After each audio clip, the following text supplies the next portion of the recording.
Welcome back to my channel. I'm Amanda, and today I'm going to do a scrap lift with at Creative Chaos in Tennessee. And this is the scrap lift she picked up from Kylie Clingham, it looks like. And I'm going to use this picture of my two kiddos when they were super little.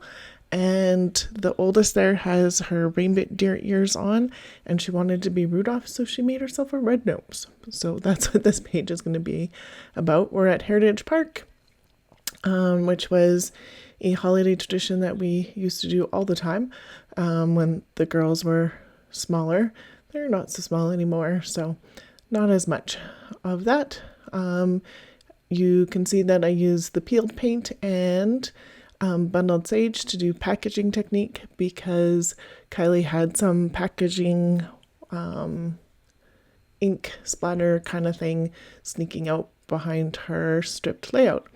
And so I also picked out all of the scraps that I have for Simple Stories, Simple Vintage Believe. And so I am going to cut a few of them on screen, and then I'm going to come magically back because this took quite a bit of time to cut scraps into strips. And yeah.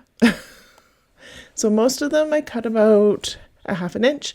Some of them are 3/4 of an inch, some of them are 1/4 of an inch, and then I have these other scraps too, so some of them will get cut to different things. So I'm just going to map my photo to start with. So I'm going to pick this one that has the brown with kind of like a white polka dot, and then I am going to keep it so that the polka dot's there. I also picked out this tag that Kylie's has a tag peeking out of the top of the picture, so I'm going to make sure I do that. I'm going to cut this at 3.5 by 4.5 to map my photo. My photo I think is a 3 by 4-ish. So, and then I made this ribbon bow, and ribbon will be my counterfeit bingo piece. Children can be on that, and holiday, I guess, would work too. So all of squares that I've already marked off, but another way to do those squares, so why not? I am totally not going to get them all done, but that's okay. No blackout for me this year. So I am going to start at the bottom here, and I'm going to scuff up not all of them, but a lot of the edges I'm going to scuff up. And so I am just cutting them off where I feel like it was a good length, and I'm putting them on as I go. So I am going to speed this process up a huge amount because all those little bits and pieces actually take quite a bit of time. So,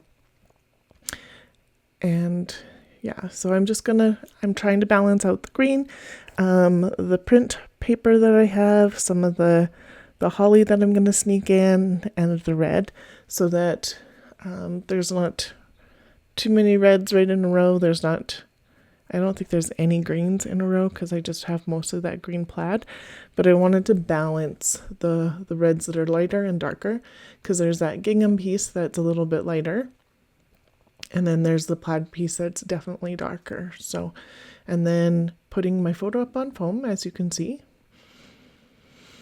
and getting it in right away, because if it's on my page, then I'm not putting papers behind it. So then I can just go around it, which is perfect. And scuffing as I go. I decided that the brown, I still want on the strips, but I'm not going to put it around where I matted the photo because they're just going to get kind of lost. And I didn't want it to run into the photo. I wanted the ones around the photo to be different. So, and then something to brighten it up. And then you may have noticed I've switched to glue, and I am tucking underneath. So I'm typically just putting a little bit of glue on one edge, unless I know that it's going to butt up against it instead of underneath it like this one. And then sliding things under and around, just taking a look at where I kind of want that tag to be. And then making sure that a lot of these get layered up quite a bit because it adds different texture and interest to a page. If I had these all just on separate, I'm sure it would still look nice, but it wouldn't add the same interest to that page. This green piece I flipped over and used the holly that was poking out because I thought that looked cool. And just making things work.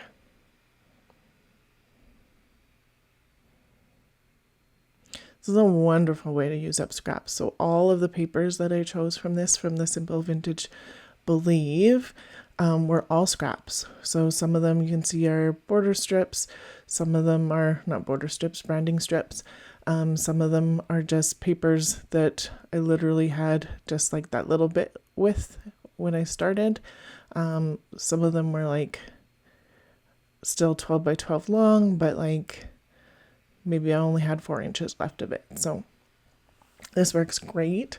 I still have scraps left, but I'll put this all in together because I did a class with the kit, and then so I had quite a bit of the kit left, and then I decided that I wanted to do more with this because some of the Christmas pictures that I put on those ones that I did in the class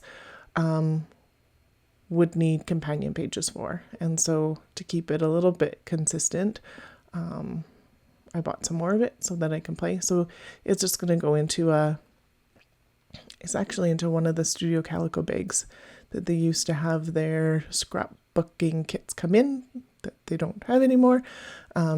So it's zippered, and so all of it can go in and I don't have to worry about losing stuff, which is awesome. Some of these you can see that I'm ripping instead of just cutting. Some of them I'm scuffing up one edge and not the other. Some of them I'm not scuffing at all. And then I decided I needed to move to the top just so that I have where I kind of want to go.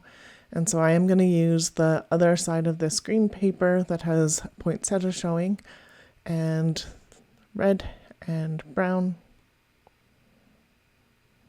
And then this one. I'm going to put this down. It is going to move after I get the rest of it on here, but not by much. So then just trying to figure out where I want and how I need to do this top piece because I don't have any really full pieces left. I have a little bit full left, but whatever's not going to be shown underneath this tag, I still want to make work. So this green's going to work fine there. I'm going to leave a gap. You can see I'm like testing out where that will go. And then this will work out okay for this one. And then I'm going to tuck some red underneath to make it a little bit longer. And then I am going to cut a huge chunk of this to slide under. And this is probably one of the wider pieces on here, but I liked the way it looked, so whatever. The poinsettia sticking out of the side there I thought was nice. It will be close to the tag that it kind of gives interest with the tag, so.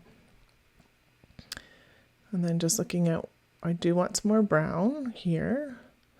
So that's a branding strip, and this is a little more green. And then this is where I decided to move this up just a touch. And then glue on those foam dots because they are not going to stick anymore. I'm going to slice off part of the tag because you're not going to see it anyway. So, and then hole punch, glue, and on. And then looking at embellishments, so I am going to use, obviously, that bow. The bow matches on the Scraplift. So Kylie has a title right where that joyful is, and then the bow goes beside that. Joyful's a little bigger. And so on Kylie's, the bow is beside. And I'm trying to decide if I'm okay with the bow being underneath or do I really truly want it beside. So I'm going to use one of these puzzle sorter hexagon bin things. I love these things. They are awesome. not actually a scrapbooking supply, but man, does it work well. So then I have all of the ephemera bits all together.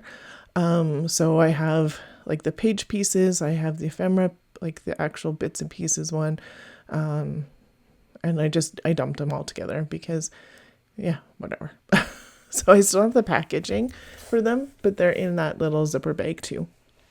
And that's what my big zipper bag is like one of those. So I decided this would be better because right before I started to sort this out, when I was sorting out the scraps to use before I started recording, I dumped all the ephemera on the floor. So that was fun. So I decided this would be better. So I'm picking out stuff that I think might work and I like, and knowing that there's a big embellishment cluster on the left side, I'm going to put a little bit on the right side, and looking at a smaller sort of title that overlaps the picture a little bit. So this big poinsettia cluster is beautiful and is going to go there. And then that makes the It's a Wonderful Life work really well. So, and then my bow can go beside. And so that works well. I'm going to put it up on foam, and being careful not to put the foam where it's going to overlap my picture. And then so that's going to go there. It's going to get a little bit, I think I glued the L down. Yeah, I did glue the L down. And so this is going to get tucked underneath. I did think about doing it the other way for a half second, but no, this works better. That's going to go on. Pull these backing pieces off these tiny squares. And since we're going faster, it doesn't take as long to do. Sometimes those things take a long time to pull. And then a little bit of glue. And then I'm going to cut the ends off the bow, and I'm going to angle them so that they're like a nice, angled edge. And then I'm going to use some glue, and I'm going to glue one end there. This other end is going to go here, and you can't see it on screen, but there is a bit of wave to those end pieces. So the bows, like on the screen, it kind of looks like it's flat. It is not flat. Just the ends are tacked down. And then I did use a little bit of a tiny attached staple in one of the ends of the bows underneath. So you actually can't see it, but it will keep it in place until it dries for that glue. I pulled that joyful sticker, and it's down there. It's going to go move back up of these tabs. So one says memories, one says together, and I'm just trying to decide where I want them. I know I do want one of these to be up on foam. So I thought there for a second, but it's going to actually go over here. And the memories is going to get tagged up. The together is not. And they're just both on this cluster. And I thought that was cute. This joyful is going to go back up here. No reason other than I wanted a little bit more black somewhere on the page. And so that kind of worked out there. I'm going to make this tag part of my side cluster. So now that cluster goes down the side, like the right side there, and is part. And then I pulled out some twine. This is red and white and green. And I thought, because I have all of those colors on here, it would be a good one to do. And then Kylie did something I haven't done on a tag for a while, and she wrapped it through multiple times so that there was quite a bit of the tag hole covered instead of just doing one tie. And I thought, why not? So I'm just tying it in a knot there. It gives some more texture. I'm gonna glue down the ends. That one is frayed, and I am totally okay with it being frayed. And checking out this one more poinsettia. It's not going to make it on there, but I thought I would try these ones out one more time. And nope.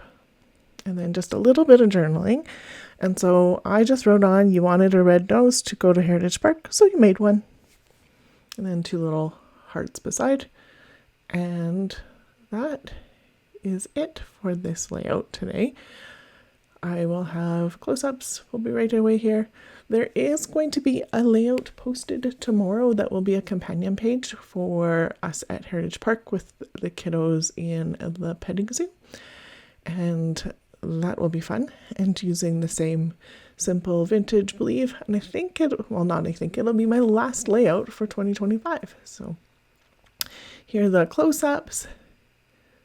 I will link its Creative Chaos in Tennessee down below, as well as the Counterfeit Kit Club. I would love it if you liked, subscribed, and commented. I always get back to my comments. Thank you so much for being here today. Have yourself a wonderful day.